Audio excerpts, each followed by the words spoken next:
Olá, me procurou ontem um cliente que é da área de advocacia e ele me perguntou uma coisa bastante interessante e eu ia comentar com ele, explicando por telefone, e aí eu tive a seguinte ideia: fazendo esse pequeno vídeo, eu consigo mostrar os pontos que ele indagou. Ele diz que uma gravação que ele recebeu pode ter sido editada fraudulentamente, e ele queria saber que métodos eu utilizo para verificar se uma gravação ela foi editada ou não foi editada. E eu falei que os aspectos são muitos, né? Muito se fala, por exemplo, de examinar o tipo do ruído de fundo que muda, se, por exemplo, tem pedaços de fala cortadas, ou se, por exemplo, aquilo que é falado não é muito coerente, e por aí vai. Tem muitas opções. Para quem trabalha há décadas com gravações, particularmente gravações de voz, o universo é muito grande de opções de fraude. E o mundo digital favoreceu a que essas fraudes ficassem mais simples de serem feitas. Então eu vou comentar aqui 4 casos que envolvem forma de onda, análise de forma de onda. É um exame chato de fazer, porque você tem que olhar o áudio com um microscópio. Seria mais ou menos isso.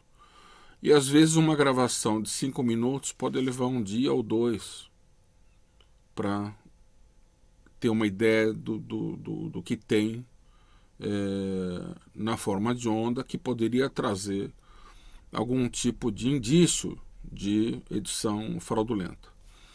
Então aqui eu tenho um exemplo que eu criei para mostrar 4 tipos de edição especificamente em forma de onda. Aqui não estou analisando o conteúdo, não estou analisando o timbre da voz e coisas do tipo. Eu estou analisando simplesmente uma edição. Então aqui, por exemplo, eu tenho 4 recortes que foram feitos em áudio, e esses 4 eles são incomuns, ou seja, na prática isso só acontece se o gravador tem algum defeito, e aí pode causar esse tipo de problema. Mas nesse caso específico eu tenho 4. Então o exemplo A mostra uma forma de onda que ela foi interrompida. Então você teria, por exemplo, uma onda que ela foi cortada e foi deixado entre os 2 recortes um espaço, um pequeno espaço. Como isso é incomum, vasculhando a forma de onda e encontrando essas coisas incomuns, esses são apenas 4 exemplos, existem outros, mas esses são só os 4 mais comuns. Então, o exemplo A mostra que existe esse distanciamento. Então, não houve uma preocupação da pessoa que editou em fazer com que a onda fosse contínua, ou seja, se ela fosse íntegra, né? Esse tipo de edição, né, como bem as outras 3 também, elas não causam assim uma sensação acústica que a identifique. É uma coisa muito pequena e que passa despercebido, principalmente aos olhos, aos ouvidos de um leigo. O segundo exemplo mostra que há uma continuidade da forma de onda, mas ela cria um bico, ou seja, a parte à esquerda da edição B, a parte da esquerda, a onda tem uma ascensão, é uma parte ascendente, e a parte da direita tem descendente, criando um bico. Esse bico, ele também é algo artificial, ou seja, não é uma coisa natural. O exemplo C mostra uma descontinuidade em rampa. Note que a forma de onda ela tem um certo distanciamento, ou seja, é uma linha mais espaçada, mais aberta. E nesse ponto eu tenho um corte abrupto, que também é incomum, né?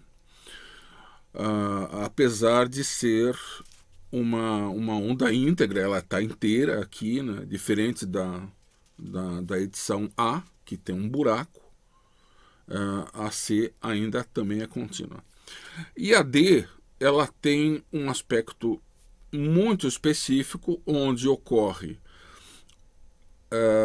dois fenômenos de cortes bruscos similar ao C, juntos, né, fazendo um bico. Isso também é extremamente incomum. Agora, tudo isso tem que ser analisado dentro de um contexto. Se você tem um áudio onde algo estranho está lhe parecendo, você vasculha este trecho, ampliando a forma de onda, e eventualmente você pode encontrar um desses 4 exemplos, que são os exemplos mais comuns, tem vários outros. E esse é um dos métodos mais eficientes de você identificar uma edição, seja ela fraudulenta ou não. Lembrando que o fato de não ser fraudulento pode ser por conta do gravador que fez o que causou esse tipo de efeito. De uma certa forma, isso é uma particularidade do exame, isso não é 100% conclusivo, mas ajuda enormemente. Qualquer dúvida que qualquer um de vocês que esteja assistindo tenha, por favor, é só perguntar. Um abraço a todos.